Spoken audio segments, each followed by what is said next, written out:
नमस्कार दोस्तों, आप सभी का आपके अपने यूट्यूब चैनल एजुकेशन नगरी पर आप सभी का स्वागत है।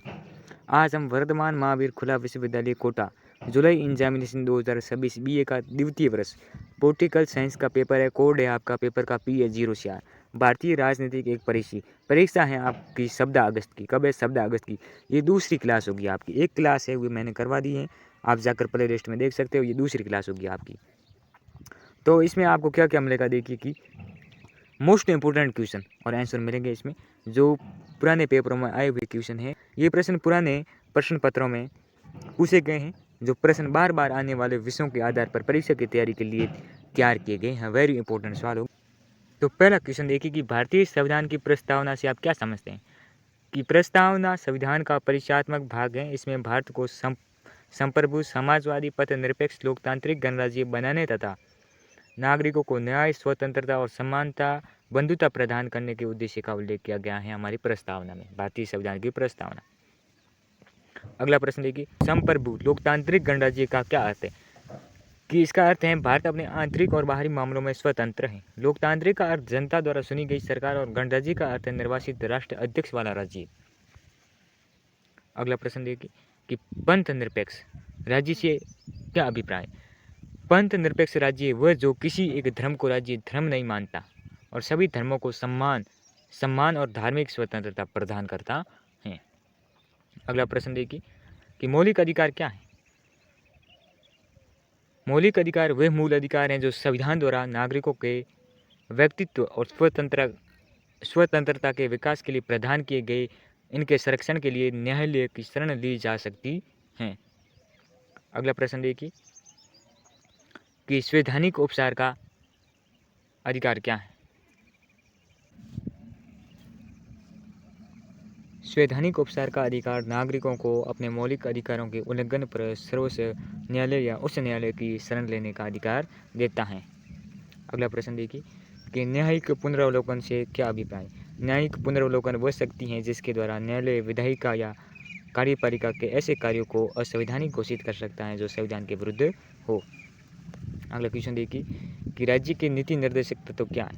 नीति निर्देशक तत्व संविधान में दिए गए ऐसे सिद्धांत हैं जो सरकार को सामाजिक एवं आर्थिक न्याय स्थापित करने तथा लोक कल्याणकारी राज्य बनाने के लिए दिशा प्रदान करते हैं। अगला प्रश्न देखिए, धन विधेयक क्या है?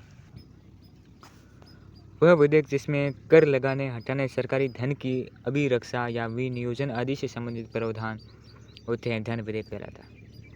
अगला प्रश्न देखिए कि सांप्रदायिकता क्या है?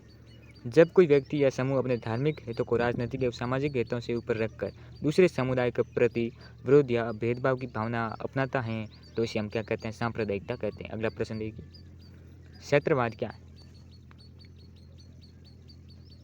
जब किसी क्षेत्र के लोग अपने क्षेत्र के हितों, पहचान और विकास को राष्ट्रीय हितों की अपेक्षा अधिक महत्व देने लगते हैं तो उसे हम क्या कहते हैं? क्षेत्रवाद कहते हैं। पंचायती राज क्या है? पंचायती राज ग्रामीण क्षेत्र में स्थानीय स्वशासन की व्यवस्था है। इसका उद्देश्य ग्रामीण जनता को प्रशासन और विकास कार्यों में प्रत्यक्ष भागीदारी देना है। अगला प्रश्न देखिए कि राष्ट्रीय एकीकरण क्या है? विभिन्न धर्मों, भाषाओं, जातियों और क्षेत्रों के लोगों में राष्ट्रीय एकता, सहयोग और राष्ट्र के प्रति निष्ठा की भावना विकसित होना राष्ट्रीय एकीकरण कहलाता है। केंद्र राज्य संबंध से क्या अभिप्राय?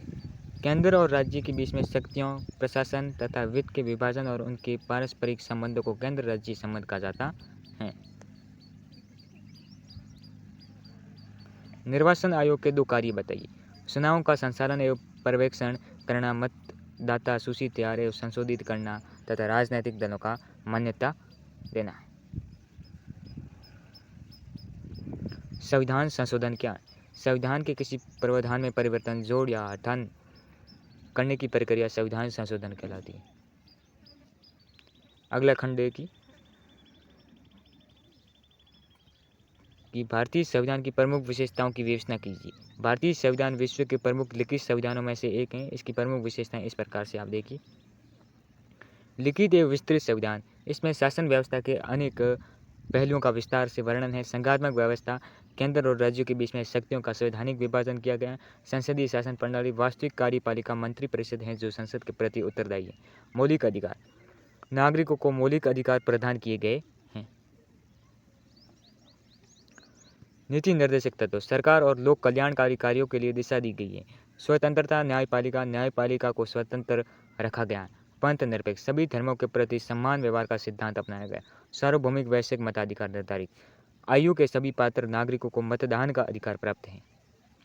आगे देखिए, इस प्रकार भारतीय संविधान लोकतंत्र, स्वतंत्रता, समानता और सामाजिक न्याय की स्थापना का आधार है।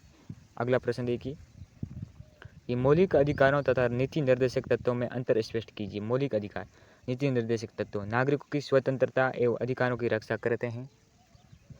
राज्य को सामाजिक आर्थिक नीतियों के लिए दिशा देते हैं। न्यायालय द्वारा लागू कराए जा सकते हैं। सामान्यतः न्यायालय द्वारा सीधे लागू नहीं कराए जा सकते हैं।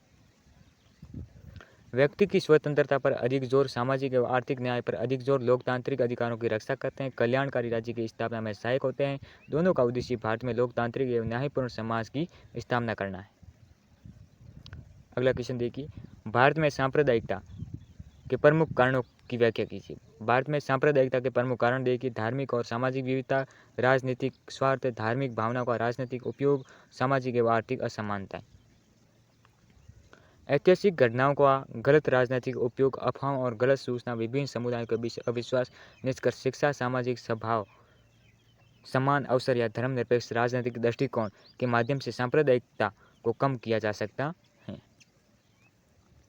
अगला क्वेश्चन देखिए कि क्षेत्रवाद के राष्ट्रीय एकीकरण पर प्रभाव बताइए। क्षेत्रवाद या सकारात्मक नकारात्मक दोनों प्रकार का प्रभाव हो सकता है। सकारात्मक रूप से यही क्षेत्रीय विकास, स्थानीय संस्कृति और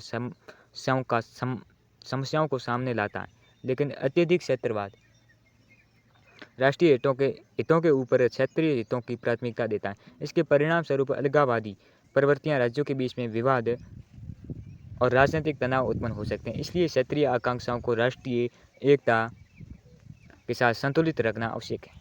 अगला क्वेश्चन देखिए कि भारतीय संविधान में संशोधन की विभिन्न विधियों को समझाइए। भारतीय संविधान में संशोधन मुख्यतः 3 प्रकार से किया जा सकता है। पहला देखिए, साधारण बहुमत द्वारा। कुछ विषयों में संसद साधारण बहुमत से परिवर्तन कर सकती है। विशेष बहुमत द्वारा। संविधान के अनेक महत्वपूर्ण प्रावधानों में संशोधन के लिए विशेष बहुमत आवश्यक है। विशेष बहुमत एवं राज्यों की स्वीकृति द्वारा संघीय प्रकृति के कुछ विषयों में संसद के विशेष बहुमत के साथ कम से कम आधे राज्यों की स्वीकृति भी आवश्यक होती है। इस व्यवस्था से संविधान में आवश्यक परिवर्तन और उसकी मूल स्थिरता दोनों बनी रहती हैं। पंचायती राज संस्थाओं के समक्ष प्रमुख समस्याएं बताइए। पंचायती राज की प्रमुख समस्याएं देखिए, पर्याप्त वित्तीय संसाधन का अभाव, प्रशासनिक निर्भरता, स्थानीय स्तर पर राजनीतिक हस्तक्षेप, प्रशिक्षित कर्मचारियों की कमी, ग्रामीण क्षेत्रों में जागरूकता का अभाव, ग्राम पंचायतों की सीमित प्रशासनिक क्षमता। इन समस्याओं को दूर करने के लिए पर्याप्त वित्त, अधिकार और प्रशिक्षण और पारदर्शिता आवश्यक है। अगला प्रश्न देखिए कि भारत में केंद्र एवं राज्यों के वित्तीय संबंधों की व्याख्या कीजिए। भारतीय संविधान ने केंद्र और राज्यों के बीच वित्तीय शक्तियों का विभाजन किया। कुछ कर केंद्र के अधिकार में है तथा कुछ कर हुए राज्यों के अधिकार में। इसके अतिरिक्त केंद्र राज्यों को अनुदान देता है। वित्त आयोग केंद्र और राज्यों के बीच करों के वितरण तथा राज्यों का अनुदान से संबंधित सिफारिश करता है। इस व्यवस्था का उद्देश्य राज्यों को आवश्यक वित्तीय संसाधन उपलब्ध कराना और संघीय व्यवस्था को मजबूत करना होता है। अब आप स्क्रीनशॉट देके पढ़ लेना, इतना समय नहीं है कि हम पूरा पढ़ के सुनाएं। ये देख लेना 8वां क्वेश्चन आप नमा देख लेना। नमा क्या है कि स्वतंत्रता के अधिकार का वर्णन कीजिए। वेरी इंपॉर्टेंट सवाल है, ये भी याद करके जाना। अगला प्रश्न है, नीति निर्देशक तत्वों में गांधीवादी आदर्शों की व्याख्या कीजिए। वेरी इंपॉर्टेंट सवाल, ये तो याद करके ही जाना है आपको। खंड स के भी देख ली। भारतीय संविधान की प्रमुख विशेषताओं का विस्तार से वर्णन कीजिए। वेरी इंपॉर्टेंट है, संविधान का क्वेश्चन है, आप देख लेना। अगला प्रश्न है कि राज्य के नीति निर्देशक तत्वों की प्रकृति, उद्देश्य और महत्व का परीक्षण कीजिए। ये भी इंपॉर्टेंट सवाल है, ये भी आप याद करके जाना।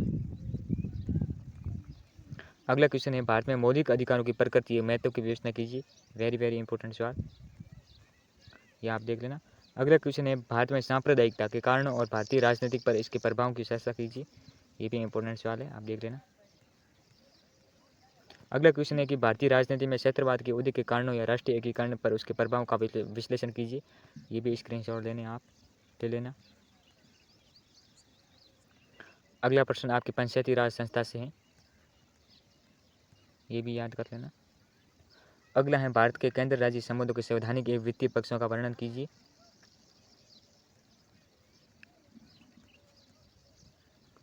अगला क्वेश्चन है भारतीय संविधान में संशोधन की प्रक्रिया का वर्णन कीजिए। हमारी 2 क्लासें हुई, एक पहले हो गई, ये दूसरी क्लास है। इसमें से आपके एग्जाम में एक भी क्वेश्चन बाहर जाने की संभावना नहीं है। 100% आपको प्रूफ के साथ बताऊंगा कि इन दोनों क्लासों से एक भी क्वेश्चन बाहर नहीं गया है। तो आज के लिए इतना ही, मिलते हैं कल इसी प्रकार के वीडियो लेकर, तब तक के लिए धन्यवाद। ये 8वां देख लीजिए। ठीक।